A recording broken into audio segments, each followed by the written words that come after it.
So I just purchased this here, was it John Deere 260 skid steer. So I think that means it's like early 2000s. This thing is only has 180 hours on it, super low hours.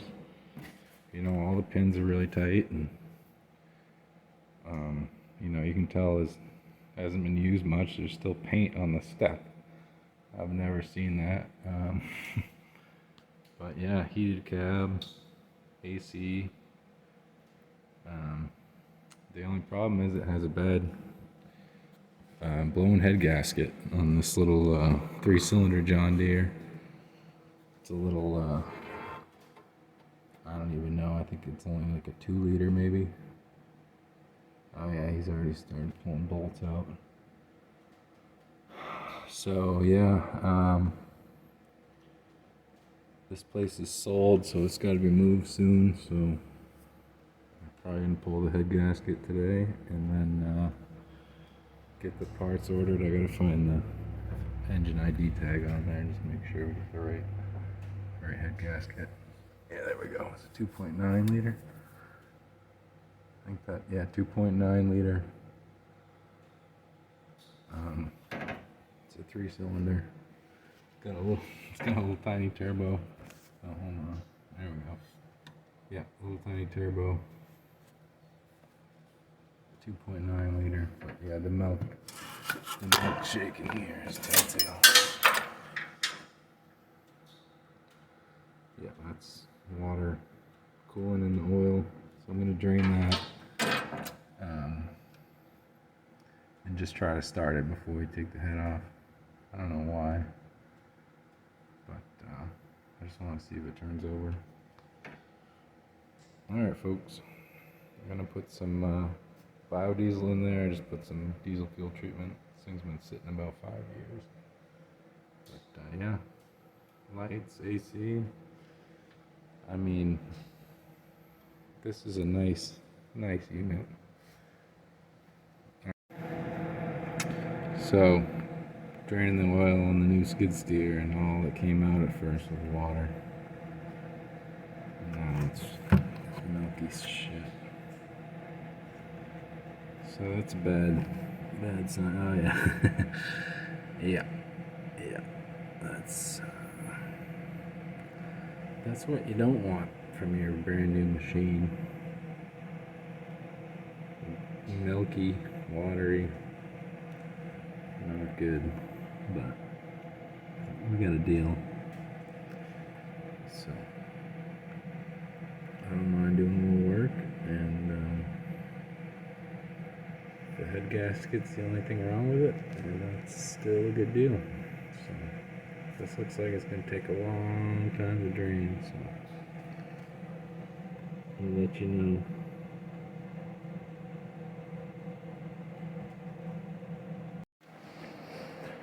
Okay, so got the oil drained, topped it off with new oil, put some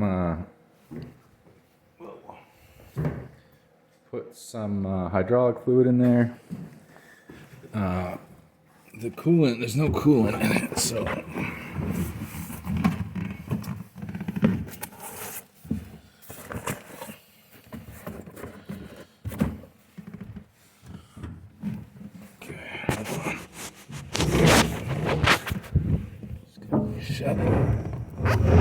shut the door, start these things. Alright, what do we got here? Battery's up. I hear the fuel pump. I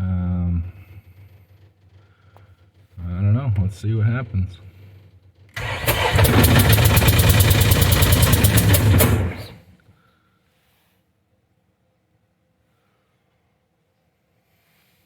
Oh, she fires. Let's try that again.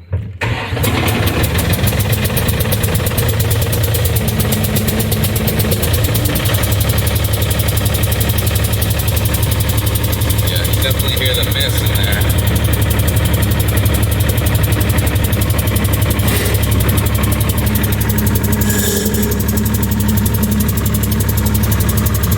Yeah, we got no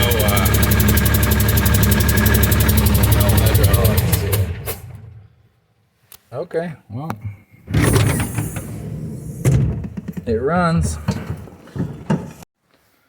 So, bad news. I got this thing running, as you guys saw, and came back a couple days later to move it, and I went to fire it up, and there was a very loud bang, and it never started again.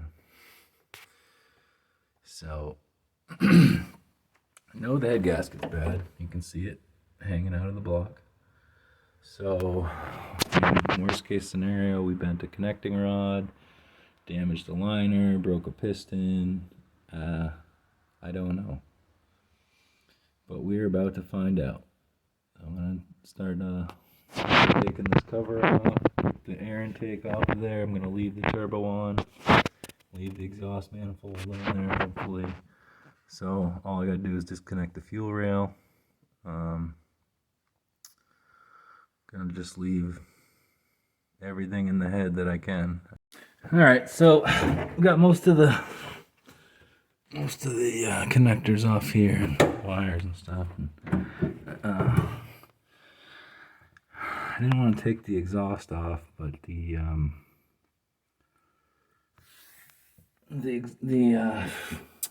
fuel injection lines are hard to get to down there, and they're definitely not going to be able to slide those through the exhaust manifold.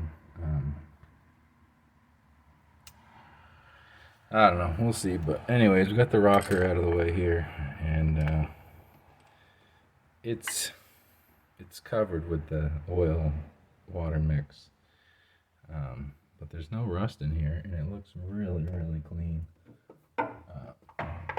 which makes me believe that it is a low hour engine. Push rods,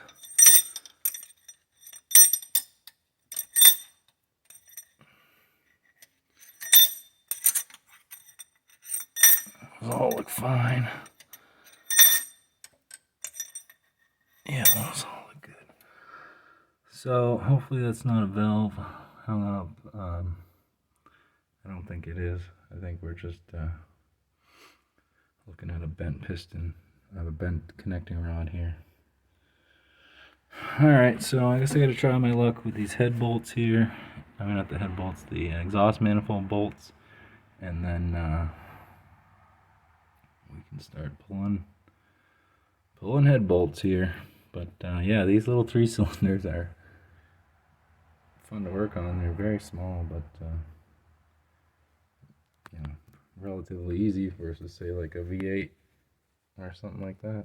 So alright, so we got the exhaust manifold out of the way, got the injector lines off, and now we're doing head bolts, sorry.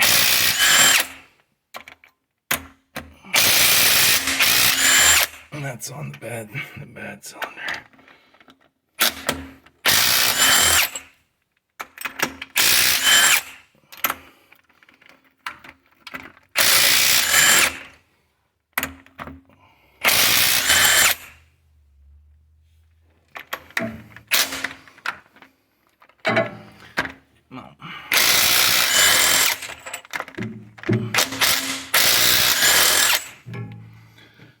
Okay,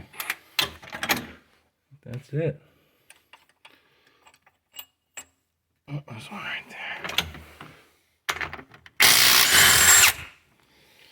I have to say, this thing is pretty nice. Alright, so I think that's it for the studs. Yeah. And get those push rods out of the way and we'll get this thing off, see what's wrong with this. Alright, got all the bolts out, got the coolant line out of the way here, and ouch. This is a trick. Get it in and out of here. Alright, what are we gonna do with the head? I guess we gotta set it down here. Okay. I don't know what this weighs, maybe 100 pounds.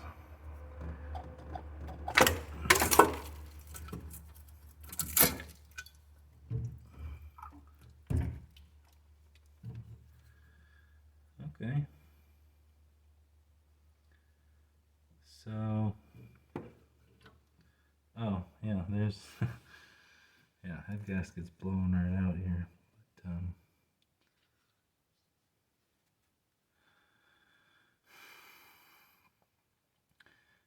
it made a big clunking. It made a big clunk sound. I'm not seeing anything here other than the bed head gasket, but I'm wondering.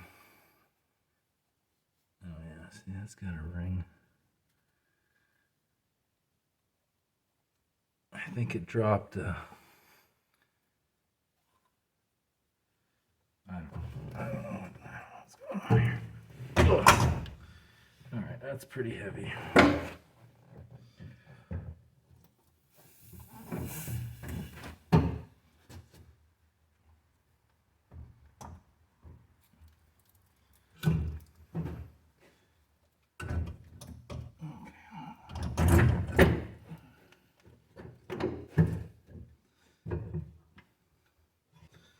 Well, so number one here is full. It's full of oil, and as you can see, she blew out. So I'm guessing that maybe it's got a bad injector on that number one or number three. I don't know. I guess it's in here backwards.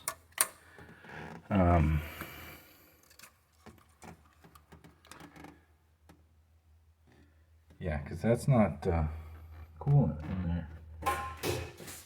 That's not coolant, that's oil. Is it fuel?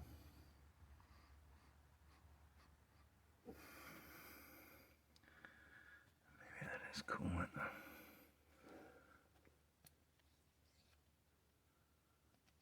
That shouldn't.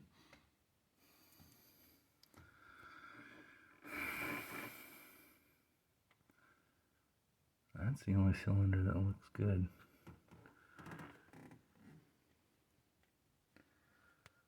Yikes.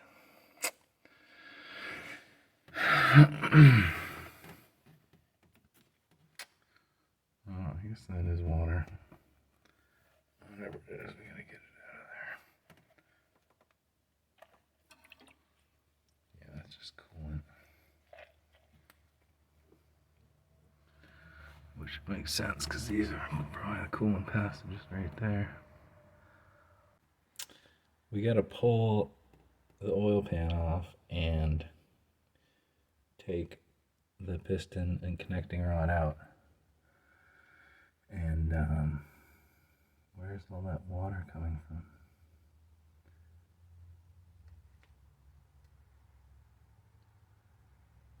Oh, would you look at that? There's a hole. There's a hole. Look at that. That's a hole in the fucking in the liner. There's a hole in the liner. Oh my gosh. I don't believe it.